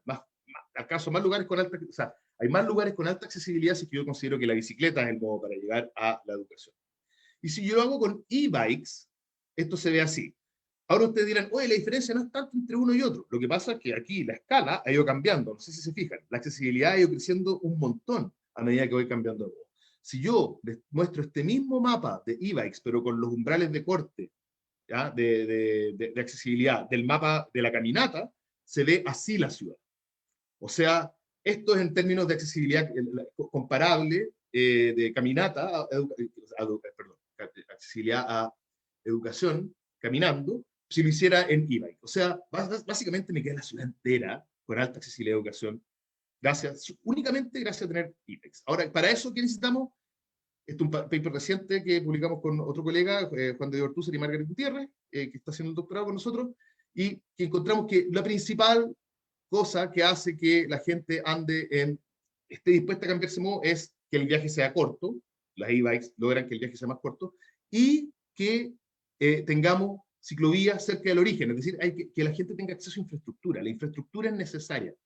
No sacamos nada con subsidiar e-bikes o que todo el mundo tenga e-bikes si no tienen dónde andar. La infraestructura es clave, ¿ya? Entonces, dicho eso, y cierro ahora, podemos tener una ciudad de 15 minutos en Santiago en el corto plazo, ¿ya? Y tenemos que aspirar a mover, a redistribuir las actividades, a tratar de tener una ciudad más compacta, más, donde los viajes sean más cortos, pero podemos lograr una reducción muy importante de los tiempos de viaje y un cambio modal muy importante si es que facilitamos el uso de la bicicleta y en particular de la bicicleta eléctrica, que viene a ser, creo yo, algo que cambia un poco las reglas del juego. Es mucho más que los autos eléctricos, creo yo, en mi opinión personal. Eso es todo, aquí estamos los autores, muchas gracias por su atención y disculpen si me alargué más de lo que me correspondía, perdonen. Muchas gracias.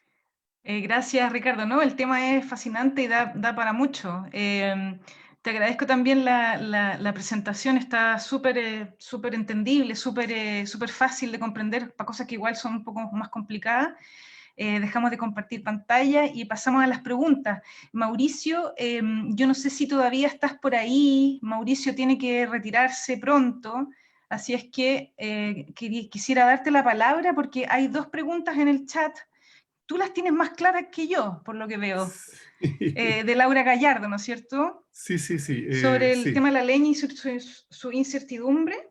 Exacto. Y el sesgo que pudiese existir en el análisis de los viajes cortos. Sí. Ok, está en el chat del Facebook, ustedes la tienen. Sí, por favor, sí, Mauricio. Perfecto, muchas gracias. Sí, bueno, con respecto a las preguntas de la leña y su incertidumbre, la verdad que, claro, cuando hicimos el informe a las naciones, incluso declaramos una sección especial, un box especial a la incertidumbre que existe en el tema de leña, tanto en el factor de emisión que se utiliza como en el nivel de actividad que estamos empleando. Entonces, las cifras que yo muestro en realidad quise poner en contexto el transporte dentro de los otros elementos, no me quise meter en la discusión que hay sobre la incertidumbre de la leña, que da para mucho, y que además se trató bastante en la mañana con la gente que justamente trabajó en esos temas, como Nicolás Uneo, Anaí Urquiza. Entonces, una pregunta muy importante, no, yo estoy metido más en transporte, así que prefiero hacerle incluso el quite un poco esa respuesta, pero sé que se trató bastante extensamente en la mañana. Así que muy buena pregunta, pero no soy yo tal vez la persona para responderla, porque la incertidumbre de leña es muy alta. La otra pregunta sí la puedo responder directamente, que me preguntan si es que hay algún sesgo de carácter ABC1 en los datos que yo mostré, las comunas que mostré, y la respuesta es definitivamente que no, ya que el análisis que hicimos fue basado en la encuesta Origen-Destino 2012, que tiene dentro de su información a las 40 comunas. Y nosotros analizamos esas 40 comunas completamente, todas por igual, sin hacer ninguna distinción, y el resultado estadístico que salió por tipo de viaje y por la duración de viaje, mostró las comunas que yo indiqué ahí con las que tienen el mayor porcentaje de viajes inferiores a 8 kilómetros. ¿Ya? Ahora, muchas de esas comunas son efectivamente de mayor ingreso, y eso es porque justamente las personas que viajan ahí hacen viajes más cortos, y las otras comunas realizan viajes más largos, lo cual yo creo que incluso también es entendible. Utilicé la comuna de Ñuñoa como ejemplo, podría haber usado cualquier otra, porque es la que tuvo el porcentaje más alto de viajes inferiores a 8 kilómetros, un 76,5%. Pero como digo, podría haber hecho ese análisis para cualquier otra comuna por igual. Entonces, en realidad, creo que la pregunta es bien interesante porque aparecían, por supuesto, Las Condes, Providencia, Ñuñoa. Eso no fue a propósito, es porque esas comunas tienen viajes en porcentaje cortos más altos. ¿Ya? Esa sería la respuesta a mi pregunta. Y tengo que dar las disculpas, tengo una cosa personal que hacer en este momento, así que me quedaría encantado de escuchar la discusión que queda, pero voy a tener que ser muy roto y dejarlo antes de terminar. Así que espero que tengan un buen término esta discusión. Y me encantó, por supuesto, Rosana y Ricardo, haber compartido con ustedes. Creo que combinamos perfectamente los temas y ojalá que este tipo de iniciativas se mantengan. Muchas gracias. Gracias, Mauricio. No faltará la oportunidad de nuevo. Chao, chao. Bueno, yo Chao. continúo porque hay varias preguntas y para Rosana hay un par de preguntas que me gustaría hacerle inmediatamente aquí desde el chat. Cristian Reyes Cabrera pregunta, ¿sueña con un anillo Américo Vespucio como corredor de movilidad verde? Es un sueño que él tiene. Su ancho de faja permite compatibilizar de más de un sendero con ciclovía y un BRT. ¿Cómo desde el Estado se podrían crear obras de infraestructura así? ¿Qué habría que cambiar para que pueda ocurrir?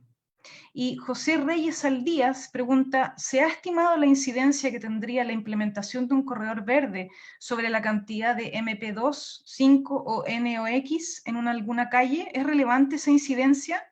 Si quieres, Rosana, puedes partir respondiendo esas dos preguntas y después seguimos con otras que se han acumulado. Bueno, gracias por la pregunta. El anillo Américo Vespucio fue, como aparecía en una de las imágenes que mostré, fue un anillo, fue un corredor, un corredor, un potencial corredor verde, incluso tuvo arborización. Yo creo que la pregunta la hizo alguien muy joven, en los años, hasta los años 90, 80, todo el anillo de circunvalación tenía, yo creo, unos 50 metros de ancho. 50 metros de ancho para un corredor verde es una dimensión privilegiada. El gran problema que hemos tenido es que gran parte, una buena parte, de esas grandes infraestructuras, de esos lugares donde había mucho espacio, fueron tomados por las carreteras. Y esa fue una decisión política que se hizo en los años 2005 de hacer las vías expresas, que a contrapelo, porque era la figura de la modernidad chilena, ¿no? Y resulta que bueno, también por ahí pasaron los sistemas de metro. El metro podría haber pasado como un tren de superficie a lo largo de todo Américo Vespucio perfectamente dentro de un corredor verde. Lo más triste, o sea, por otra parte, es que Américo Vespucio se construyó como carretera, primero en toda la zona poniente y sur, ¿verdad? Y en la zona norte también. Huechuraba también tenía un tremendo bandejón central arbolado, y se construyó primero en la zona norte, poniente y sur, y se había preservado el parque de la Américo Vespucio Oriente. Y eso era, de partida, era una medida completamente desigual dentro de la ciudad, porque es justamente donde pasaba por los sectores de altos ingresos. Y ahora, no sé si han visto, pero todo ahora que se decidió continuar las obras de vía expresa, se han levantado todos los árboles. Al parecer, algunos árboles se han guardado en alguna parte. Es muy raro y difícil guardar árboles en alguna parte para volver a plantarlos, pero está perfectamente a la vista allí que hay opciones políticas destinadas e inversiones enormes, públicas y privadas, que están orientadas al automóvil y que han hecho uso de esos patrimonios que teníamos de calles de grandes anchos, de posibles corredores verdes. Y la segunda, no hemos hecho, yo ahora estoy súper interesada en ver con el equipo de Sergio Vera, ¿verdad?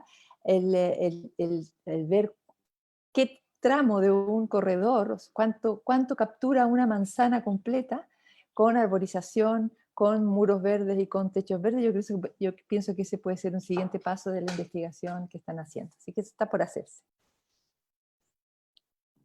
Muchas gracias, Rosana. Me gustaría agregar un par de preguntas a Rosana que están en el chat y después continuamos con las de Ricardo. Hay un comentario de Laura Gallardo sobre la presentación de Rosana que dice así: concretar estas ideas a nivel de una urbe como Santiago requeriría de una gobernanza coherente e integrada. De lo contrario, seguiremos teniendo mejor infraestructura en zonas ABC1. Y a mí me gustaría agregar otra, mientras no aparece otra en el chat, que tiene que ver con eso mismo, Rosana, ¿cómo podemos avanzar en esa, entre comillas, infraestructura social para lograr esta infraestructura verde que tú nos presentaste, específicamente en los barrios más pobres? Por el tema también de la mantención de las áreas verdes y considerando también, que esta es otra pregunta que se añade en mi caso, que es que con el cambio climático cada vez tenemos menos lluvias, más calor, inviernos más cortos, veranos más largos y calurosos. Entonces, claro, los casos de Boston, de Holanda, de Nueva York, etcétera, son ejemplos de, nosotros sabemos, del norte global, donde hay más lluvias, ¿no es cierto?, donde hay menos temperaturas también, y bueno, me pregunto por la zona central y la zona norte de nuestro país, cómo lo podemos hacer en el fondo en esos casos, y también me estoy preguntando por el tema de los muros verdes, cómo lo podemos hacer con estas aguas grises domiciliarias, cómo se pueden incorporar quizás dentro de estos planes, y también hablando de planes, otra bombardeo todo al tiro, ¿qué pasa con los planes de movilidad que están surgiendo a partir de la ley de aportes? ¿Cómo se podría incorporar esa ley de aportes en todo este planteamiento y esta propuesta que ustedes están teniendo como equipo? Mientras tanto surgen otras, Rosana responde, y Ricardo, por favor, hay muchas preguntas, entonces las vamos a acumular todas para ti, porque Rosana tiene clase a las 5, ¿ok? Rosana. Muchas gracias. Bueno, voy a responder de cómo concretar una urbe en Santiago y la respuesta, una primera respuesta sobre los planes de movilidad. Yo creo que primero, cuando yo insistía en que se trata de una cultura urbana, se trata de un modo de ver y de vivir la ciudad, y es decir, una sociedad que necesite el verde y que lo exprese como tal. Estamos en una sociedad que está frente a las posibilidades de decidir qué es lo que tiene que pedirle a esas autoridades para adelante. En muchas partes el trabajo sobre las infraestructuras verdes viene por los problemas del cambio climático. Nosotros tenemos estrés severos por el cambio climático. Entonces, y tenemos compromisos internacionales sobre el cambio climático. Entonces, por lo tanto, y los planes de movilidad forman parte de un instrumento posible. Es decir, allí se puede pensar en la reconstrucción de infraestructuras verdes, pero no es solamente el plan de movilidad, sino que es esto dentro de una planificación de Santiago que entienda la ciudad, no solo Santiago, de las otras ciudades, y yo creo que mucho más fácilmente en otras ciudades, el que entienda que la planificación es una cuestión de territorios que van más allá del espacio urbanizado de la ciudad y que van más allá de determinar cuáles son los derechos y los deberes del sector privado frente a los valores de suelo. frente a la ocupación de los suelos, sino que tenga una mirada sobre qué tipo de espacio, de configuración urbana se plantea. Y podríamos decir, esas mismas infraestructuras verdes con las micromovilidades o con las movilidades de bicicleta de las que está hablando Ricardo, es perfectamente posible. Ahora, sobre lo del cambio climático y las aguas, etcétera, los ejemplos de Caucari, del Parque Caucari, incluso el mismo Mapocho 42K hacia la zona ya que sale de Santiago, son ejemplos de recuperación de sistemas naturales que tienen sus propias características. Nosotros no tenemos por qué poner pasto, ¿ah? Pero tenemos que poner aquellas especies que corresponden a la regulación de un sistema de la diversidad que corresponde en ¿cómo se llama? En las latitudes que corresponden. Sobre el uso de las aguas grises, ya en muchas partes el uso de las aguas grises domésticas, incluso la captación de la lluvia, de los techos, se aposa, y eso no es caro, esos no son sistemas caros. Pero yo creo que sí se necesita una mirada y además una voluntad política. Es una mirada en el sentido de que esté en el horizonte la perspectiva de pensar en las infraestructuras verdes en la ciudad. Eso. No sé, creo que di respuesta a todo. Muchas gracias, Rosana. Bueno, continuando con las preguntas para Ricardo, que son bastantes, vamos a partir con una de Cristian Reyes Cabrera, que pregunta sobre la estimación de gases de efecto invernadero en transporte. ¿Se podría también relacionar el tiempo de viaje con el modo de transporte elegido? Porque mi viaje podría ser corto, dice, pero en auto. En cambio, puedo viajar una mayor distancia, pero en transporte público, por ejemplo, bus más metro. En mi caso, 2, ¿podría yo emitir menos gases de efecto invernadero que el primero? Tiene esa duda. Y la segunda también para Ricardo, que pregunta Raimundo Roberts. Santiago se expande cada vez más. ¿Es factible convertirla en una ciudad multicentros y cómo? Agrego otra al tiro mejor, para Ricardo también, que también es breve. ¿Cómo aterrizar el estudio noruego a, digamos, Bajos de Mena? Ricardo.